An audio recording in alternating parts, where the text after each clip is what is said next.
what's up? Sanisa, Super Bad Estrada here, and I just want to give a huge special shout out to the relay. Thank you so much for all of the continuous support, and thank you for all of the support during and after and before every single fight.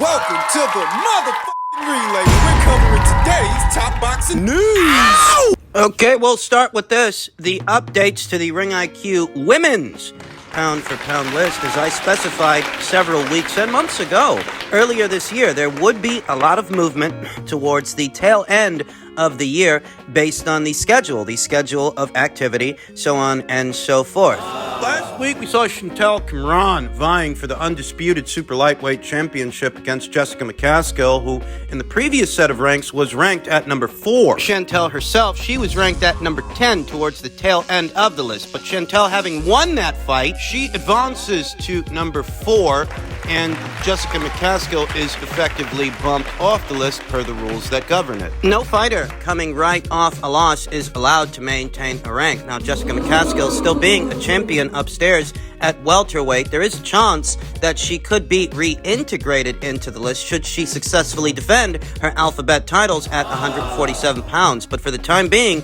she is out. At least temporarily. Chantel Cameron now occupies that number 4 spot for having beaten Mary McGee for the IBF title last year and having unseated a pound-for-pound ranked fighter on this list in Jessica McCaskill, effectively becoming her division's undisputed Ring Magazine and lineal champion. But that's not all, folks. This past weekend, Natasha Jonas added a third alphabet title to her collection, taking on Canada's own IBF champion Marie-Eve Dicaire. With that, Natasha Jonas effectively makes her first appearance on the Ring IQ pound-for-pound list for becoming a unified Ring Magazine and lineal junior middleweight champion. You know, different pound-for-pound lists are structured in different ways. Some are really just a tabulation of votes. An editorial panel voting on which fighters they feel are more deserving of a rank than some others. In that way, those kinds of pound-for-pound lists are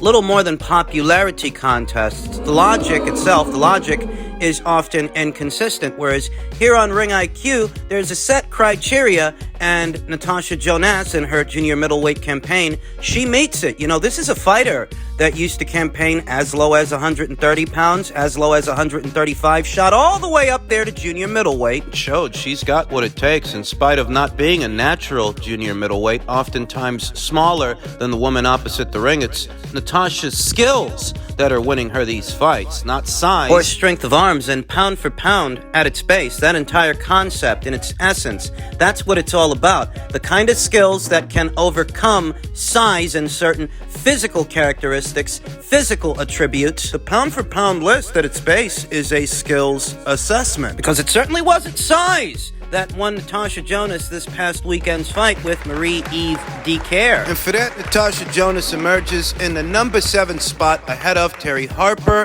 Marlene Esparza, and Frenchon Cruz. Having unseated and then unbeaten Patricia Bergoult for the green belt, more recently Marie-Eve Dicaire for the blue one. She's beaten 2 active reigning world champions since having moved up to junior middleweight, showing she has all the skills of a pound-for-pound fighter in the absence of natural size. Congratulations to her. Attention now turns to a potential undisputed title fight at junior middleweight between Natasha Jonas and Terry Harper. Steffi Bull, who handles the career of Terry Harper, posted this via his Instagram account, and it reads, "First British all-female world title fight, first female fight to be nominated for Fight of the Year. 2 years later, both are world champions. The battle to be crowned undisputed. This fight has the ingredients of every broadcaster's dream. Would sell out an arena without giving tickets away." And I have to agree. The first fight between Terry and Natasha took everybody by surprise. I think a lot of people were counting out Natasha Jonas, though I was convinced that she was going to give Terry Harper a hard fight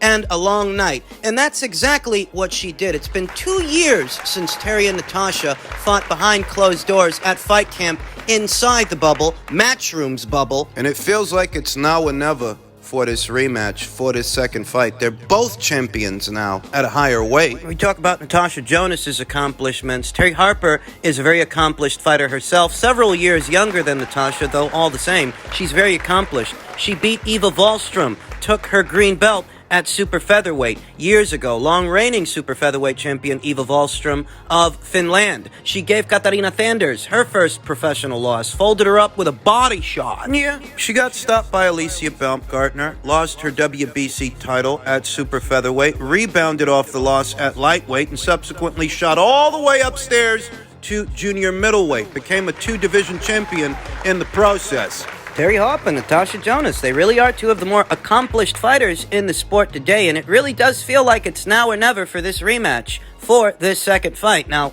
Natasha Jonas will undoubtedly take the rest of the year off, go on holiday, celebrate with the loved ones. But I really think that behind the scenes, her management and her team should do what they've got to do to get moving on a Terry Harper rematch, because Mary Spencer is coming. She could spoil a party for the both of them. She can spoil a party for everyone at 154 pounds. You want to strike while the iron is hot. You want to do this rematch with Terry and Natasha, while they still can do it for the undisputed junior middleweight championship. That'll be the first time the undisputed junior middleweight championship will have been contested by two British-born fighters. You know, a lot of the ladies, they've been making their own history. Katie and Amanda, Clarissa and Savannah. I think it's Terry and Natasha's turn. We know how good the first fight was. How good will the second fight be now that it's for undisputed? They've got to get moving on this.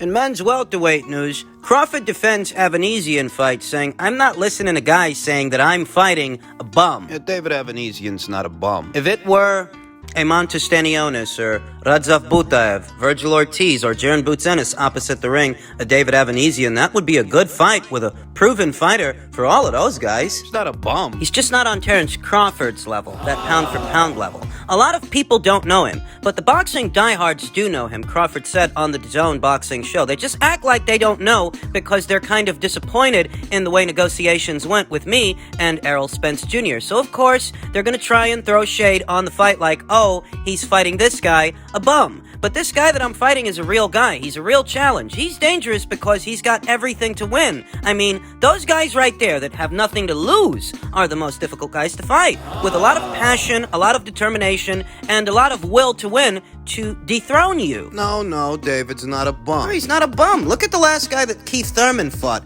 on a pay-per-view no less. Mario Barrios, who accomplished absolutely nothing in the welterweight division. David Avanesian surely would have been a better choice than the last guy that Keith Thurman fought. Better than Mario Barrios, I'll tell you that. Not listening to all these guys. Oh, he's fighting a bum, a cab driver, this and that, Crawford said, because they don't know boxing. There's a reason why a lot of people turned this guy down to fight him and why he hadn't gotten his shot. Me personally, I'm going to go in there and do what I'm supposed to do. I'm focused. I've been training tremendously hard like I would anybody else. I never take any opponent lightly, and Terrence needs this fight. Irrespective of what you think of David Avanesian, Terrence needs a fight because he hasn't fought all year. What are you expecting the man to do? If you're holding out hope that talks will resume for a Crawford versus Spence fight at some point next year, if you're holding out hope that that happens, what do you propose Terrence Crawford do in the in-between time? Should he just sit on his hands and wait, do nothing, and fight no one? You know, like a PBC fighter. I mean, if the Spence fight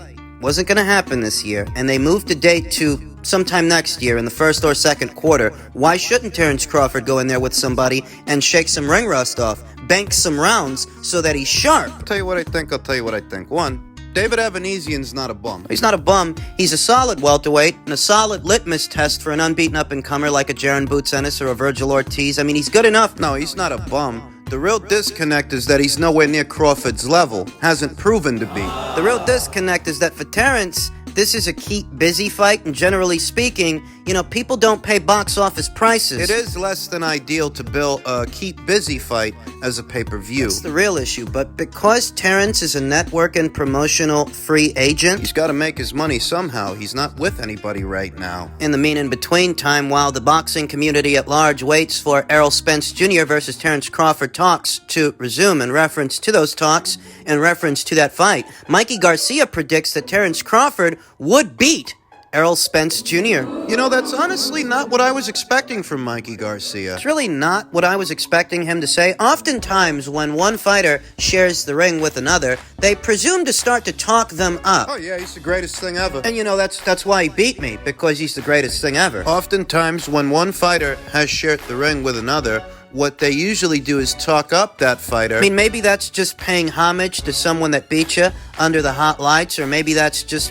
their own way of excusing having lost that fight to that particular fighter. In any event, what you normally see is that when one guy has shared the ring with another, they'll have an inflated opinion of that guy, whereas Mikey might have shared the ring with Terrence in the amateurs, but not in the pros. In the pros, He didn't fight Terrence in the pros, but he has fought Errol Spence Jr. in the pros, and we all know how that went. and yet he's still picking Terrence Crawford to win. That's interesting. I think that's going to be a great matchup. It's 50-50 Garcia Tolt fight hype. If I had to pick a side for at least what it is right now, I'm going to lean towards Terrence Crawford. I think he might be able to make adjustments on the spot, on the fly, a little better, but not by a lot. Spence manages the distance really well and is able to control the distance with short little movements. It's a tough one to call, but I'm thinking Crawford, maybe.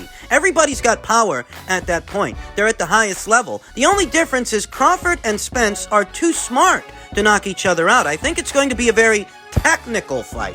For 3-4 years now, I've been picking Terrence Crawford to knock out Errol Spence Jr. Unlike Mikey Garcia, I don't think Errol Spence Jr. is quite as technical as Terrence Crawford. The Sean Porter fight is evidence of that. Look at the CompuBox numbers. Sean landed a lot more punches on Errol than he did on Terrence because Terrence is more defensively responsible. Errol Spence Jr.'s fans have spent a lot of time propping up this myth that Terrence Crawford gets hit too much, but facts by the numbers show Errol actually gets hit more often. All it takes is one punch, and Spence never landed that one punch that could have hurt me. He could land that against anybody else. That's what makes a difference. When I say I'm going to lean a little bit towards Crawford, it's just an instinct, maybe. It's not where I can pinpoint why. It's a close fight, and listen. Even if I agree with what Mikey Garcia is saying, even if I'm leaning towards Terrence Crawford to win, it's not because Mikey said so. I've been leaning on Crawford to win that fight for about 3 or 4 years now. This is boxing. You can't swear by what any one fighter or one analyst or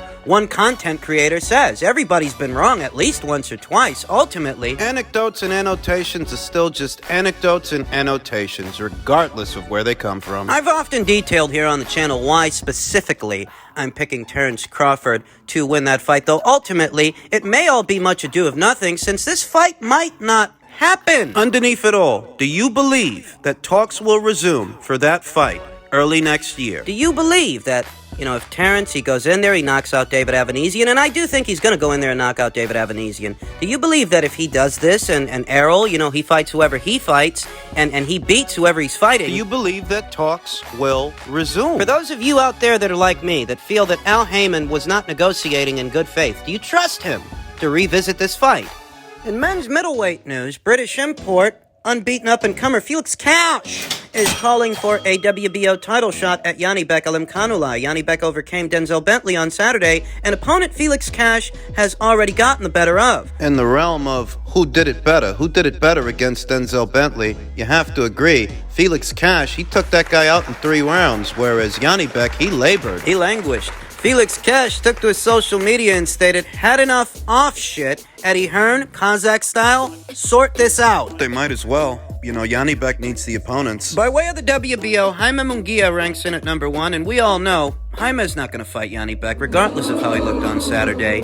Behind Jaime is Chris Eubank Jr. He's supposed to be fighting Liam Smith in the near future. I don't get the sense that he's going to be all that interested in Janibek, though Janibek looking human. Chris Eubank Jr. is an opportunist, after all. He could have fought Gennady Golovkin in his prime, and he was pulled out of that. Yeah, he could have fought him years ago, but he didn't. They pulled him out of that situation, and Chris Eubank Jr. was a grown man then. He's a grown man now. If he really wanted to fight Gennady, I think there's very little anyone could have done to stop him, his daddy included. Better still, he's an opportunist. He could have fought a prime Triple G, but he waits good up until several years later to start calling him out. So maybe, because he's an opportunist, maybe Janibek, looking as human as he did on Saturday, maybe Chris Eubank Jr. might take an interest in fighting that guy. Ranked at number 3 is Janibek's countryman, Nursultanov, and I don't get the sense that Nursultanov will challenge Janibek for that WBO title. And ranked in at number 4